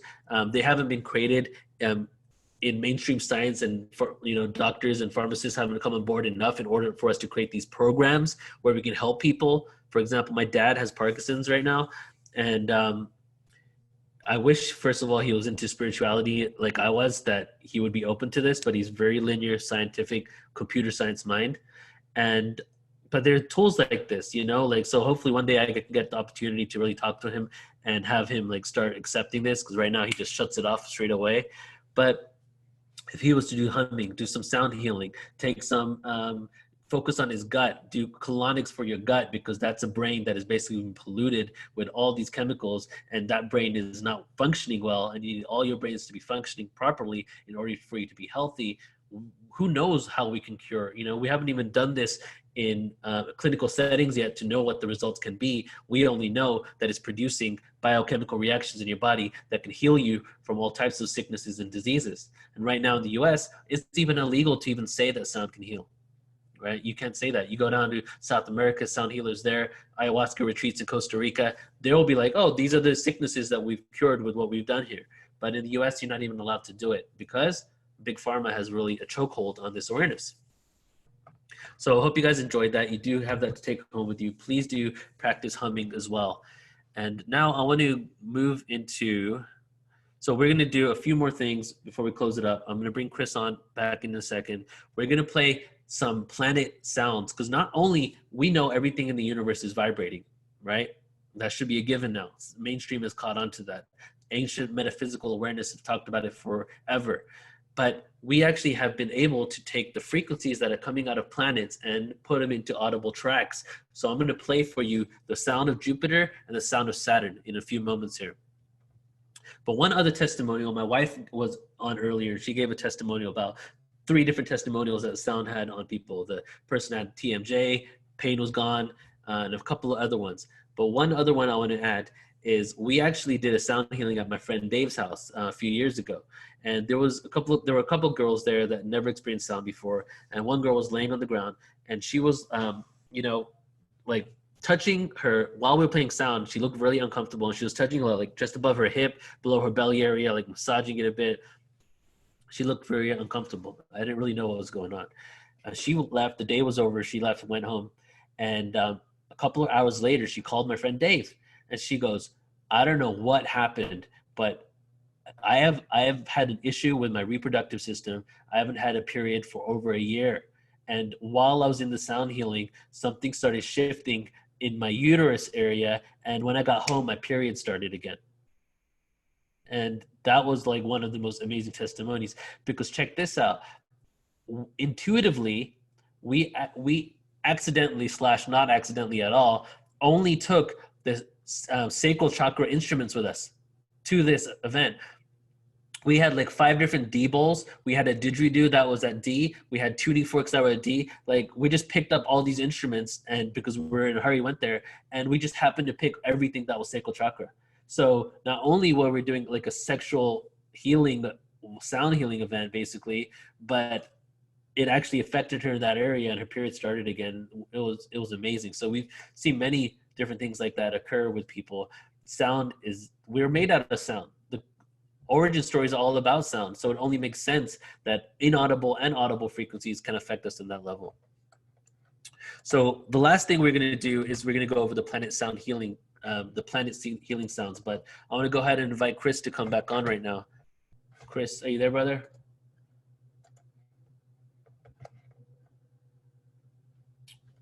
Isaac says, wow. Chris says, beautiful. And Amanda believed that and have witnessed it. Yeah, it's amazing. What we can create in the future, what's going to happen once this becomes mainstream awareness and knowledge, and we start funding technology based on sound frequency. First of all, there are unacknowledged technologies that, you know, governments and elite have that use sound frequencies that we don't know about. But just the ones that we do know about can change the world, you know, such as canceling fire with the frequency. And I'll show you a video on that just in a bit. That's happening now too. Oh, nice. Nice. I like the double view, Chris. I can't hear you though. It's just, I've got like a delay effect here. Okay, cool. All right. You ready to go? Sure. Hey, I actually want to ask you a question. Yeah. Do you mind if I play a song? No, go for it. Okay, cool. Thank you guys for hanging out for so long. Thank you to Torkom and to Neil. I mean, Neil, I'm so happy to getting to know you. My heart space is like in a big place. The anahata is like chugging away because you're beautiful, man. And I'm really excited about what we're going to work on personally. And I'm excited about everything that Torkom was talking about. there's so much out there, and a lot of it is intention. And everybody's coming from their own space, whether it's an intuitive space or a scientific space, and your kind of monkey brain is going to keep, rattling around, trying to figure out, like, all the stuff about frequency is really important to keep in mind, because everything that, that we're talking about is 1 cycle per second, right? And a second is an arbitrary but not arbitrary measure of time, right? And in hertz, we were talking a lot about 20 to 20,000 audible frequency, all that stuff. Most people who are non-musical or non-audio engineers or producers like me, you don't really think about that stuff. But, people like Torkom and myself, you're thinking about that all the time. And there's a lot of really important things to keep in mind with that. But the main thing I want to say about 432 and 440, and, that's talking about concert pitch. And that's really, it is a personal thing, and it's kind of a preferential thing, but there are studies about overtones and harmonics, and 432 measures up with the overtones and the octaves and all the frequencies that are rooted in that system, where A4 on the keyboard right here, A4 is tuned to 432. I've got it on my keyboard set that way. Now, if I'm like, one thing I did earlier was I was playing a harmonica that's tuned to 440. You can't tune non-electronic instruments, right? Like my keyboard, I can tune it easily. But if you design a melodic instrument, like my bowls are tuned to 432, but most modern instruments are tuned to 440. And I was actually doing some intentional stuff with the harmonica because it's tuned a little bit higher. And so when I was playing that root tone, which is pitched to C, I was having to use my breath to bend down the reed on the harmonica to match the bowl, because the bowl is going to play where it's tuned to, right? So there's a lot to all that. But because I think my point was, it's not, you can't discount it all. I mean, there's not a magic frequency. I agree with that as well. But we're talking about time. We're talking about experiencing things through time, and we measure time, because of the way that our solar system operates, right? With the sun, and people figured out the 60-second, 60-minute intervals and the 24-hour day. So 1 second is a measurement of time. And Theodore, I think it's Theodore Herzl, anyway, the creator of the hertz, the frequency system that we use today, 1 cycle per second on a sine wave that goes up and down and comes back up, right? That is one hertz would be 1 cycle per second. And I'll clarify one thing Torkom said. Anything below 20 hertz is still audible, but it starts to unwrap itself, and the tones become beats. And you talk about binaural beats, we could have a whole nother conversation on that. But when you get down below 10 hertz, especially, you start to hear beats. You don't hear like a wave that's going through it's just like pulses. And so there's a lot of technology, a lot of science behind these pulses. And binaural beats are one way to balance your brain by having 2 frequencies that have a difference of a certain number of hertz, right? And that entrains your brain. Holosync, Hemisync. There's lots of companies out there that create binaural beats, and some musicians use it, right? You're hearing me, Cole, right? Okay, good. Just making sure. But anyway, today is Valentine's Day. Back to the music and, the heart space. I wrote this song, and we actually released it today, Light Body Sound, my music project. So I want to play it to you guys to get us into a heart space that's sort of beyond frequency and all about love. It's called What About Love?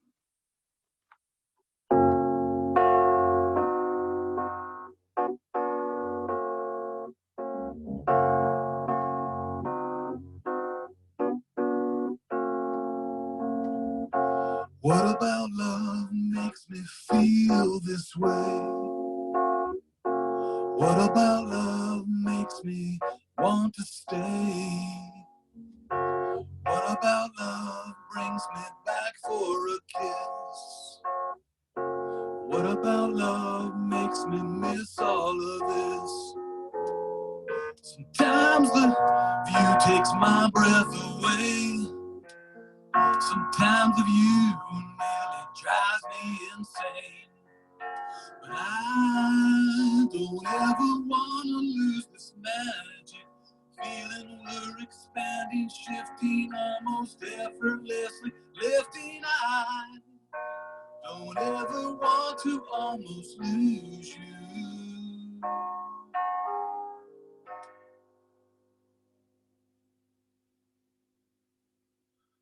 Again.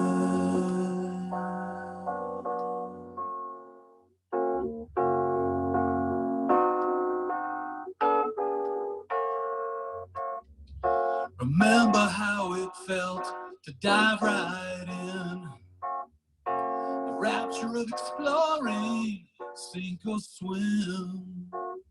One time, maybe two times, I broke a gentle heart. This time I'll love you right, like from the start. Sometimes the view takes my breath away. Sometimes the view nearly drives me insane. Sometimes the view takes my breath away. Sometimes the view nearly drives me insane. I don't ever want to lose this magic feeling we're expanding, shifting almost effortlessly, lifting I don't ever want to almost lose you again. No, no, no. I don't ever want to lose this magic feeling we're expanding, shifting almost effortlessly, lifting I don't ever want to almost lose you. Ooh. Again.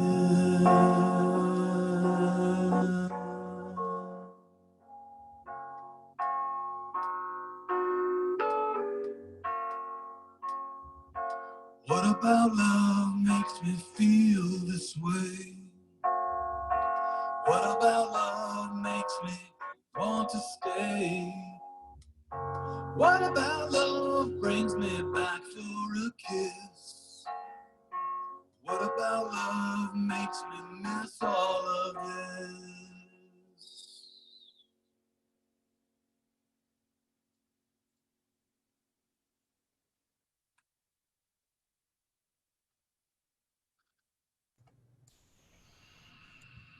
Beautiful, brother. Thank you. Thank you, man. Thank you again, Neil. This has been a beautiful event, and I'm just so happy to have been part of it. And just thank you to everybody out there, all the sound healers, song healers, people just wanting to make a better conversation, you know, bring in some healing, bring in some openness, you know, in our country, at least in the US. And I actually called this little thing we did today Sonic Wings Across America, because Neil's out on the West Coast where I've previously lived and love and miss it, honestly. And I'm actually on the East Coast of the US now, so we're kind of like holding our wings over the whole US. And this country's going through, I don't know what everybody else is, you know, when you're outside the US, you see things differently about what's going on here than when you're in the middle of the US. I know we're kind of like the adolescence of the world, you know, with our crazy stuff going on back and forth with who's ruling the country and, you know, what kind of social and economic objectives and structures and perspectives people have, even in this little country that we're in, that's broadcasting out, you know, with Disney and Coca-Cola for so long. My heart and my belief is that you and me and everybody else here, there, and all over our planet, we got to broadcast this message stronger, you know, to beat out big pharma, to beat out all the noise in the media, to beat out the disinformation that says there's absolute fake news. And, you know, there is truth and it's in people's hearts, and it's a me versus we thing, you know, it's like an us and them thing, like Pink Floyd. I hope that we're all part of, I know we are, everybody here is part of the we group, you know, not the me group. The me group, it gets tired and it's full of disease, you know, and that's what we're talking about here, is using sound, like you said, using, you know, shifting industrial nations, especially the US and Western countries' mindsets to, you know, this is bad, or this is not real, this is not scientific, or whatever, and getting into this space that, you know, honors medicine from a deep place and replaces all the dogma and the corporatism, right? So I'm thankful to be part of that and just to be part of your thing today and moving forward. Namaste. Thank you, Chris. Appreciate you, brother.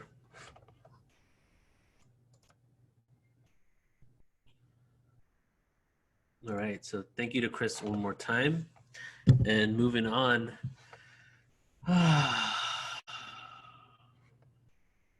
So I'm going to show you now a couple of videos here. And thank you for everybody that's been staying with us for the last hour and a half.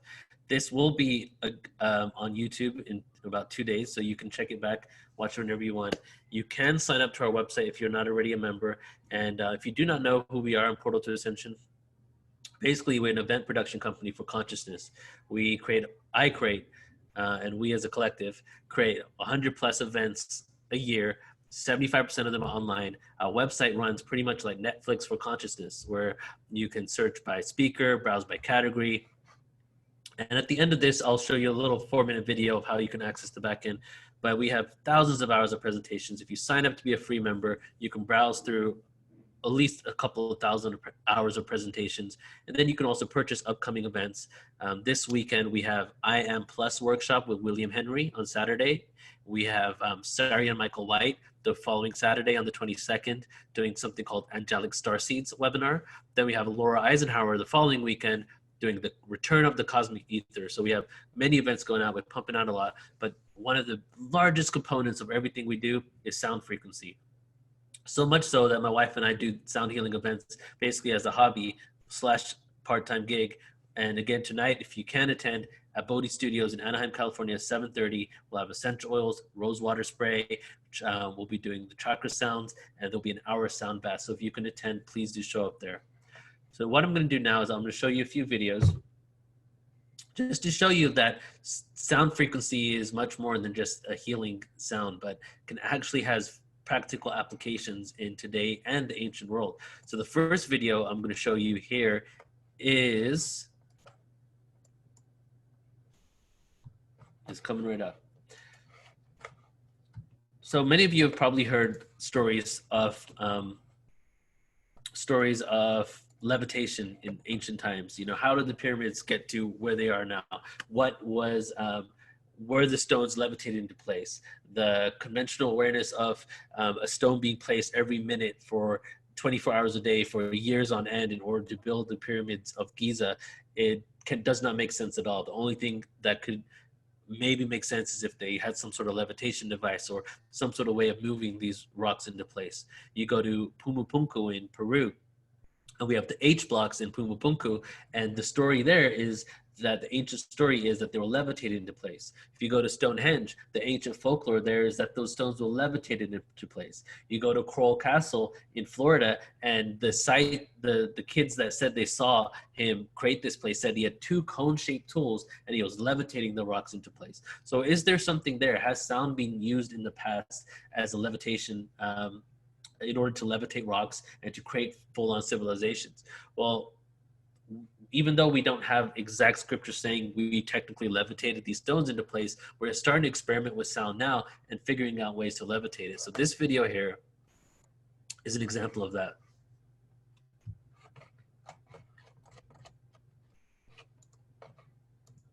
Take a look.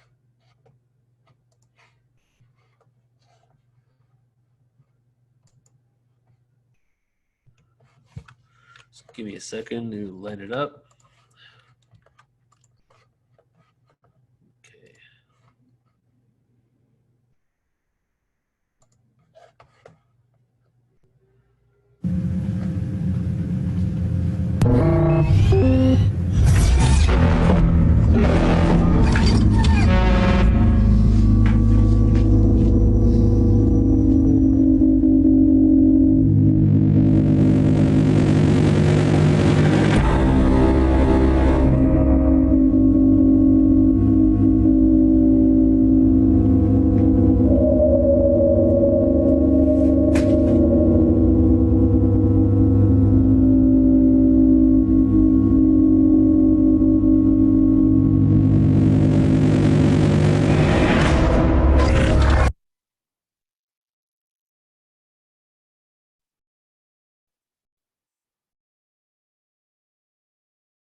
Can't hear me. Okay. So I was saying that video was maybe like 6 years ago. And before that, we couldn't really levitate more than a little pebble or a little rock. So people were saying that, well, it looks like they might have used levitation to create these ancient structures, but we can't even mimic it now. So maybe it wasn't levitation, but lo and behold, we're now figuring out the way to do that. Even creating anti-gravity effects using sound, rather than canceling out gravity, having the frequency that can cancel out gravity and create levitation. So we're slowly but surely getting there. Plus the arrogance of humanity now is that we know more than has ever been known in the past. If we can't do it now, therefore they could have never done it before, right? That's complete arrogance. Evidence is showing that the conventional timeline that we thought we knew is incorrect. 13,000 years ago, it seems that there was really a lot of advanced civilizations on the planet that could have been part of one worldwide pyramid culture. But 13,000 years ago in conventional history books, they say that we were primitive.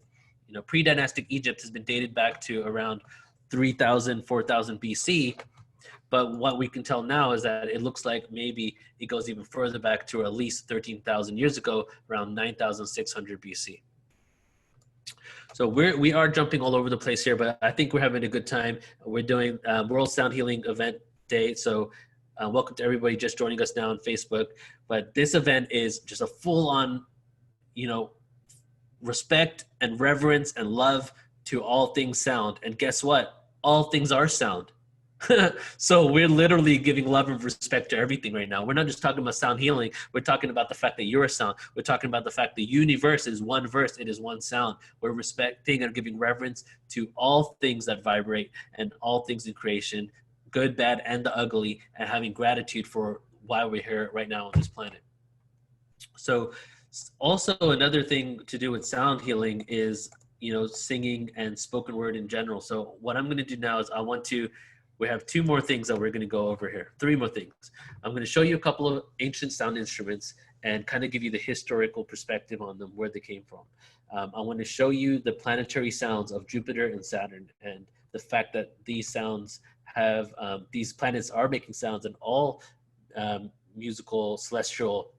all celestial bodies are emanating some sort of frequency, whether it's audible or inaudible.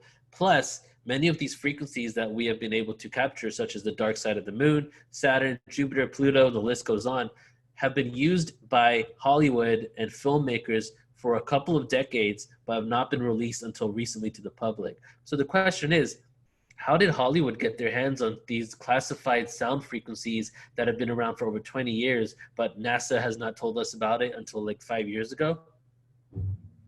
My conspiracy mind wants to tell you a lot right there, but I'm gonna leave it at that. So what I'll do first is I'm going to share a couple of spoken word pieces with you, or one right now and then one a little later. And if you do not know, my MC name is MC Resonance, and with Chris, we're actually creating a record label where I'm going to be, rapping, doing conscious music, and he's going to be helping me create the beats. And here's one of my poems. This one's called The Fifth World. Meditate and levitate. Waves of frequencies resonate higher. I'm connected to the provider, source of cosmic energy. We're going to be one single entity, expansion remedied, oneness must breathe, exhale and let free, consciousness to be, experiences of you and me. Souls of interdimensional beings to feel, hear, and see this third-dimensional planetary existence. All time can be found in one instance. In this realm of linearity, atoms in anarchy, quantum polarity, the epitome of creation, facing our egos, acquiring patience, waiting to let go of our nations, and join the federation of souls that will take us to the fifth world.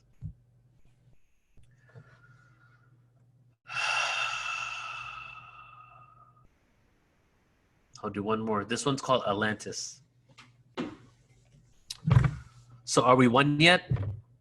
Going back to source. No remorse when reinforce the course that we all endorse. Unconditional love.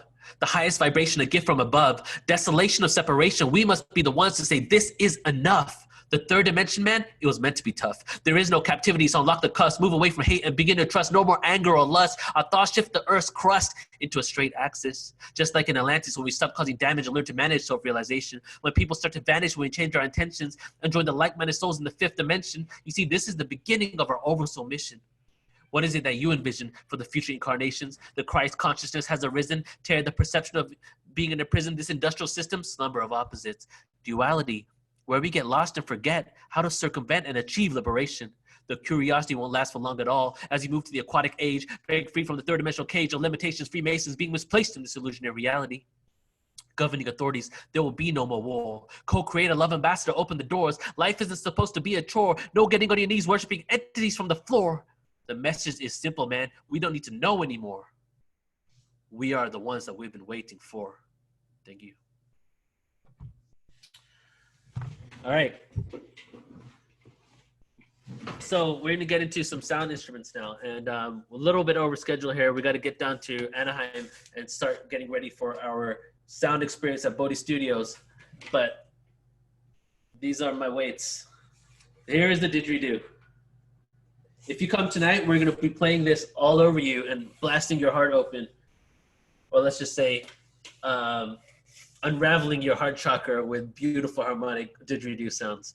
And the story with the didgeridoo is that it goes around, the ancient texts say that it can date back to around 40,000 years ago. So one of the oldest recorded instruments on Earth, created by the Aborigines of Australia. The original story is, firstly, it was only allowed to be used by men for many, many thousands of years.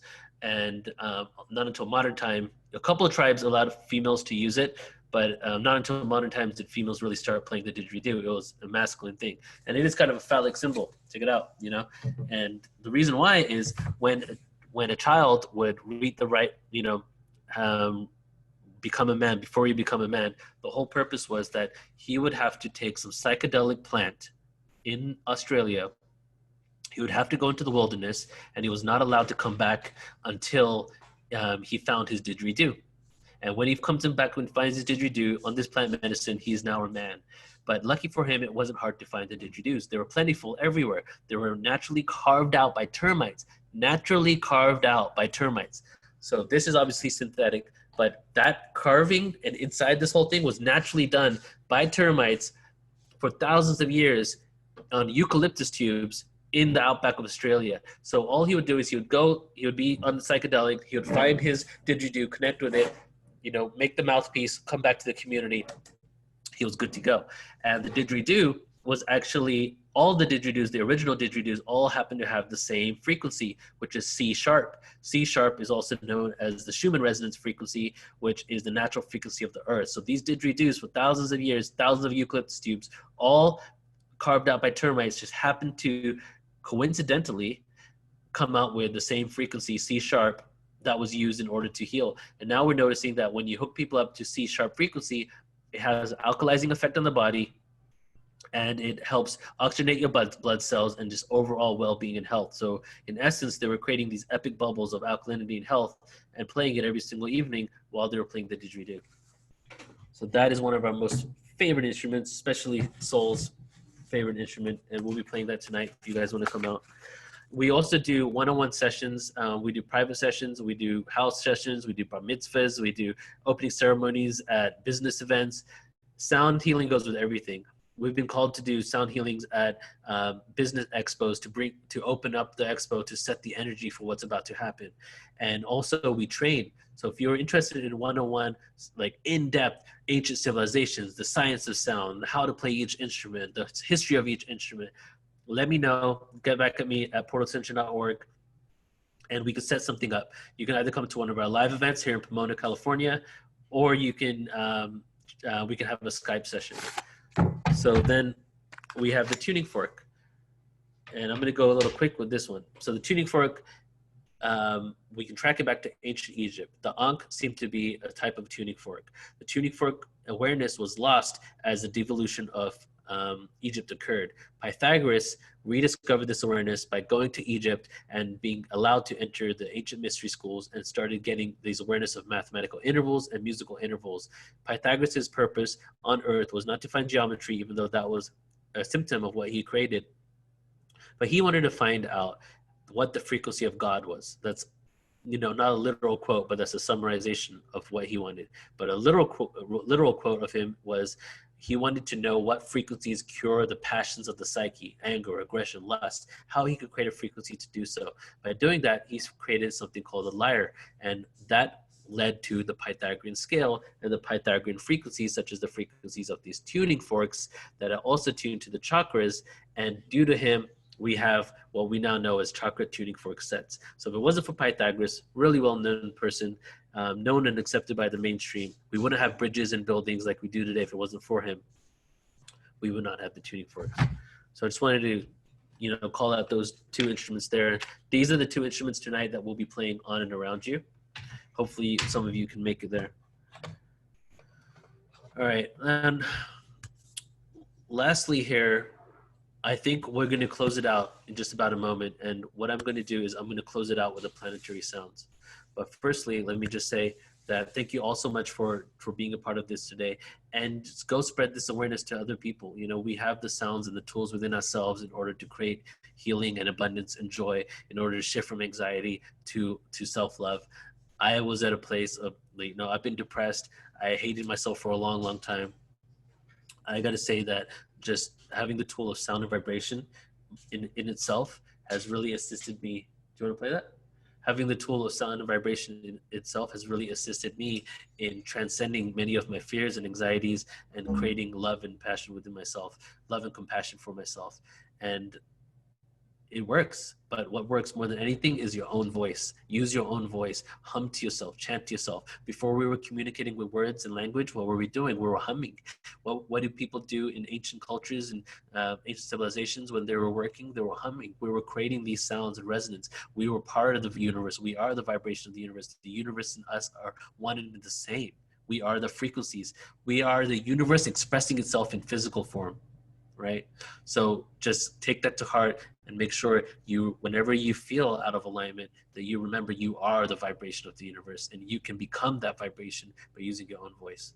So Soul is back here now, and she wants to play a little didgeridoo. So we're going to play some didge, and then we'll get into the planetary sounds and then call it a day. Okay, you ready? Yeah, you're stuck on here. Okay. There's the mic right here. Yeah, do it with me.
I was actually saying I love you in there a lot, so maybe you guys felt that or heard that. I don't know about you guys, but I had a lot of fun today. I love impromptu, random events like this. Thanks to Chris for asking me when I said that we're doing the interview with Jonathan Goldman, if he wanted, he's like, why don't we do a World Sound Healing Event Day? I'm like, duh, of course, like sound is everything for us. And this is like the number one thing in our hearts. So I'm so happy that he even mentioned it and that we just created this event together and had the opportunity to share this with everyone else. So if you guys want to learn more about us, portaltoascension.org, all of our information is there. We create live events, 100+ events a year. Please do sign up to our website. And if you're already a member, use the resource. We're a one-stop shop for consciousness. Every topic I've been able to think about, we have at least 10 full-on 3-hour+ presentations on sound frequency. We have a whole sound quantum healing conference that's 10-hour long conference there. You can add it to your watch list. You can watch it later. We have weaponization of food conference we just did, claim your life force, sacred sexuality conference. So lots of awareness. Please do use that as a resource for you. I don't want to leave. I'm having a good time. So thank you all again one more time from the bottom of all of our hearts. And I'm going to put the Jupiter sound on now. And that's going to play for about 3 to 4 minutes. Then I'm going to put Saturn sound on, and I'm going to call it a day, an evening, a night, afternoon, wherever you are. Love you all so much. Have a beautiful rest of the day, and we'll see you soon. Check this out on YouTube later. Okay, bye-bye.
right, next sound we're going to have here is the sound of, should be Saturn. Saturn sound, here we go.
Okay, and now final thing. So some of you stuck around, and just because you did, I'm going to throw this in there. I'm just going to play a video now on how you access the Portal to Ascension platform. Stick around if you want to. This is for everyone, for people on Facebook, just so you can see how much footage and how you can view even the replay for this event. Okay, so one more time.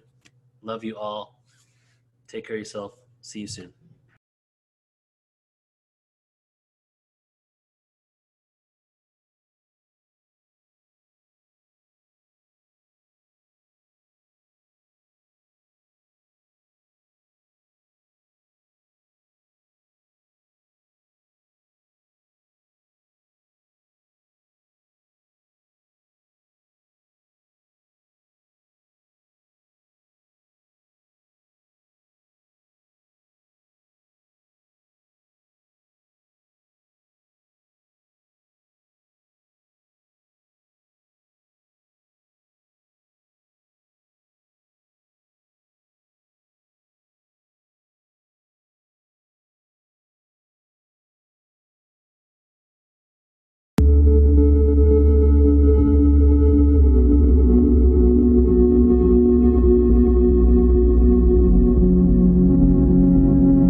Hey, what's going on, everyone? This is Neil with Portal to Ascension, and I wanted to show you guys and introduce you to our website in case you have not come across it before, but really just show you all the amazing free conscious footage that we have. We're not like any other website in regards to you just sign up and you get added to a newsletter.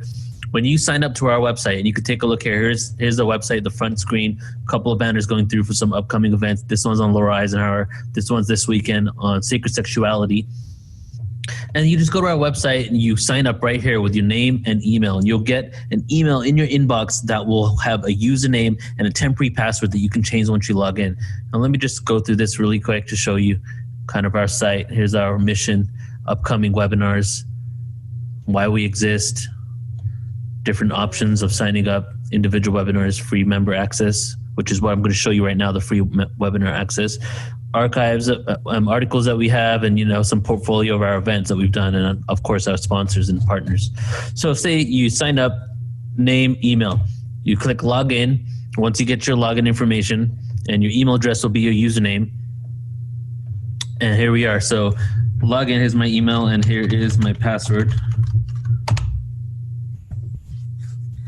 And what we have really become a one-stop shop for consciousness, where every topic that I've been able to think of in the last 16 years, we've created events on, and everything that we've recorded, which is thousands and thousands of hours of footage, have found their way on our website right here. And here you can see, this is the way it looks right here. When you log in, you have a search area where you can type anything you want. Let's type Trisha. And of course, Trisha McKinnon is the speaker that shows up. All the webinars we've done with her, we've done a lot. You can see there's around 12, 14, 15 14 webinars right here alone just on Trisha, each of them being 3 to 4 hours long. And then you can also browse down here by different topics: advanced technology, ancient civilizations, ascension, conferences, conscious business, conspiracies, divine feminine, documentaries, evolution of consciousness, and it goes on and on and on, many other topics. And also you can browse by speaker. So if you sign up for an event and the paid event, your paid webinar will show up over here so you can view it. However, if you don't sign up for any paid event and you just go to where I showed you in the beginning, you sign up right there, there's over 1,000 hours of free footage. So you can just sign up and come into this website, and we're always adding free footage. So you wouldn't even need to sign up for any live event or paid event, and you still would have thousands of hours to go through. And it will take you a long time to go through it, because when you're done with some webinars every month, we add some new ones for free. So there's always something new and relevant coming out. But we also have an interview section here where you can look at all the interviews that we're doing. So all the free interviews that we do monthly will be added to the section, and documentaries. The documentaries we're creating and our affiliates will be here as well. So I recommend you guys go to our website, portaltoascension.org, type in your name and your email, and go ahead and sign up, and you'll get a username and password where you can go ahead and start accessing and browsing through this. But there's a couple of cool features here too. You can actually add to your watch list. So obviously there's so much footage here, so you might want to just add it to your watch list and then come back later and then check it out, all under one area of what you really want to see, so you can fine tune the topics that you're interested in. And I just clicked on my watch list. Now these are all the ones that I've added myself. See one here on Richard Dolan, False Flags and Color Revolution, Adam Apollo, Michael Tellinger, Brian Forrester, Sound Frequency. We've made the Portal to Ascension Conference 2019 is right here, Billy Carson. So I've added those to my watch list, and you can even add documentaries to your watch list too, so you can check back. But another cool feature is when you watch something, say you've watched 30 minutes of it, when you log back in, it will pick up right where you left off, so you don't have to look for your spot that you left off at. So we've really become, over 16 years of really being into this information, and about like a good 7 years figuring out how to show it on a website, we've now come up with a way to showcase all of our presentations and information that we put on Portal to Ascension in a way that is efficient, user-friendly, and funnels traffic very well, so that you don't really have to go anywhere to get more of this information, because we're working with everyone that we could think of, over 300 presenters on a constant basis, and it increases every single month, where we're always adding new relevant information. And on our article page, anything that's coming out within disclosure, new discoveries on ancient civilizations, we release there too. So our website has become this one-stop shop for all things for this conscious awakening that is now occurring on our planet. So I recommend you guys go to our website, portaltoascension.org. You can sign up there, and you'll get instant access. And give us feedback, leave comments on these videos, send us an email, tell us what you think, give me some user feedback so we can improve. This right here is actually synergized with the users that have been giving me feedback for the last few years, and everything that they say I take into consideration, and we add it here so that we can have a more efficient database for you guys to access. But this is the resource, and is 90% of the content here is free. So please do take advantage of it. Come to the website and join the movement with us. Join the Portal to Ascension platform.